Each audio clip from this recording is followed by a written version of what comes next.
The Bankrupt Bookseller. Books for the bedridden. A person, she was just a person, potted about my counters and shelves for the best part of half an hour today. Should it be the best part of half an hour or the better part? Is one half better than the other? Who can say which is the best part of half an hour? The speculation leads me nowhere. This pottering person was approached several times by me, but she shuffled off in another direction without speaking, as if I had the plague. I coughed at her. I asked her if there was any special book she was seeking. I said, "This is being widely read," and clutched the 3 volumes of The World of William Chiseled. She ignored me entirely. I just left her and behind my desk read William Law's Serious Call to a Devout and Holy Life. I could have cursed her all the same, and I don't mind admitting that William Law's Serious Call, as far as I was concerned, barely stifled an audible oath. What can the woman want? It isn't as if it was raining. At length the oracle spoke. "I want a book for an invalid," she said. I beamed. I had the exact book and miserable dicta. That lady walked out in a few minutes with the bed book of happiness, for which she paid me 5 shillings, being 1 shilling less than its published price. It was, for it is gone now, an odd book. I copied its full name and description in the first and only catalogue I made of my stock, and I now write these again as in memoriam to the departed.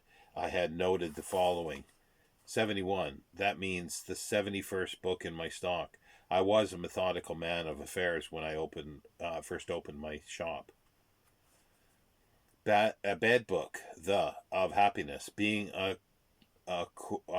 congregation or assemblage of cheerful writings brought together from many quarters into one compass for the diversion, distraction, and delight of those who lie abed. A friend to the invalid, a companion to the sleepless, an excuse to be tired, by Harold Begbie, Hodder and Stoughton. The book was dedicated to Sir Jesse Boot, as if he, the owner of the Boots Libraries, needed such a book. The dedication I copied in another book of mine, for I thought it neat. Here it is.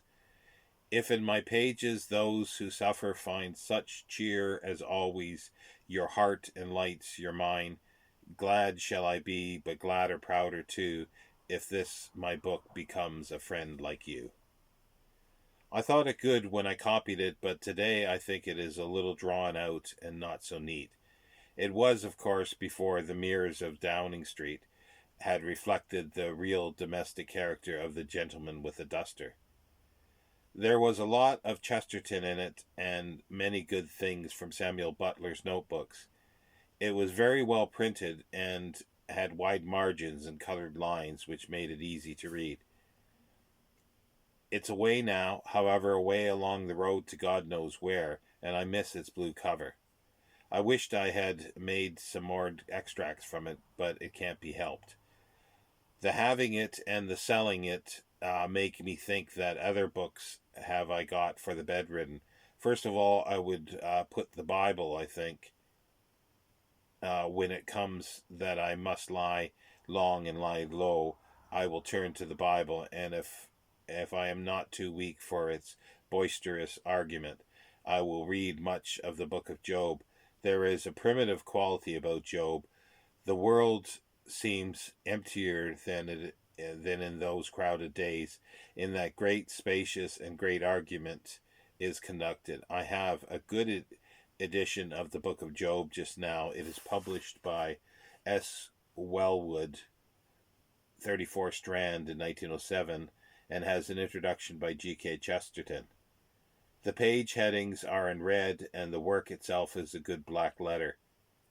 I digress, but it is the most attractive book which I am quite entitled to admire.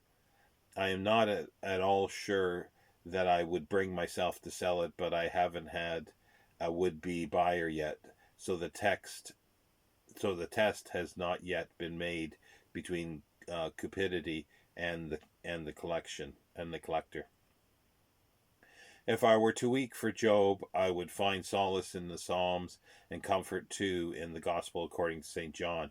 The chapter bearing, "Let not your heart be troubled," would be balm to me in the valley of the shadow. I have proved it, but I could not tell a customer just how. It would hardly be a selling argument. Apart from sacred literature, there is a wide field for those who are bound to bed, and in one of my times in hospital actually drew up a calendar. I recollect part of it, for that time in hospital was one of the most serene and satisfying I've ever known. I was called at 6 a.m., an early hour out of hospital, but I was usually awake. Early tea followed quickly, as though sponge over a thorough.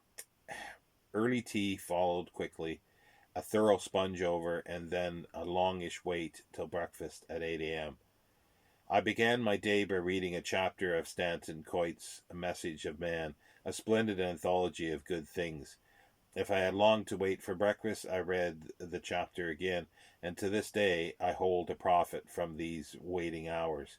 The first chapter is "Be Not Led into Temptation," and contains a sequence of thoughts from Thomas A. Kempis, Sir Thomas Browne, Richard Baxter, William Shakespeare, and others, all pieced together to make a barricade against badness. Then breakfast would come, and after I would get, if I could, some daily paper. I then read until the doctor came, some play of Shakespeare's, and marked the passages which I would reread. Lunch over, I slept. It was advised that I was always willing, for to me sleep is the greatest boon of life. I feel I can never have enough of it. To me, very strange is Wordsworth's "Our birth is but a sleep and a forgetting." I cannot agree. It is awakening, but I, for one, have never forgotten the sleep from which I awakened, and the dear native land of sleep and nescience to which I and all men are happy fated to return. It may be in the purpose of things that we wake in the dream of life, that we may but sleep more soundly thereafter and forever. That may be, but I rarely awake much before tea time, and now how much I enjoy tea in that hospital. It is one of the things that I remember with thankfulness. After tea, I was always very vigorous. I could tackle anything, and did, in fact, read all Gibbon and Hume's History of Scotland during my convalescence. Dinner, light and unappetizing, I always found it, came at 7 p.m., and by 9 p.m. I was fast and beautifully asleep. These bedridden days were happy ones, and were I a poet, I would challenge Shenstone. He found life at its best in an inn. Had he lived to know the convalescent ward in a modern hospital, he would have changed his mind. I cannot pretend, however, that my taste in books would do for all the bedridden. Mine was a surgical case which had to have time to heal. I hadn't much pain after the operations were over. The case is altered for those who lie in bed and suffer. For such I cannot think of books or anything that would lighten the weight of incessant, unrelenting pain. Personally, I don't think I would take it. I have sympathy with those who say, "I will suffer thus far, but no further.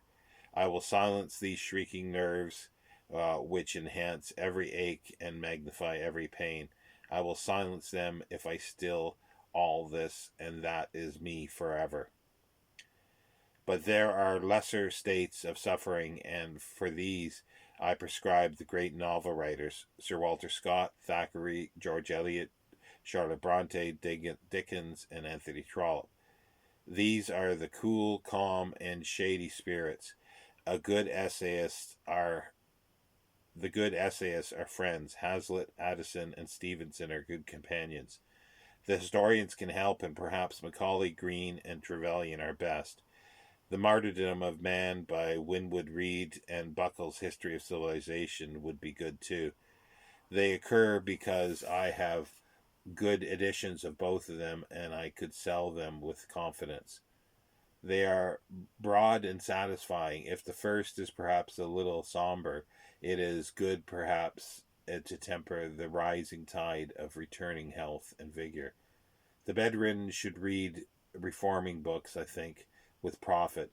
McDougall's Character and the Conduct of Life is excellent, and any of us, bedridden or business worried, would be improved by a short course of Epictetus and Marcus Aurelius. My exercise is over. My copybook pages are full, and I have done my task. When the doctors have done their damnedest, let the good friends of the feeble come to me. I have the books of life. I have the guidebooks which bring men back to health and happiness, and they can be bought from me for little money and at a strictly low price.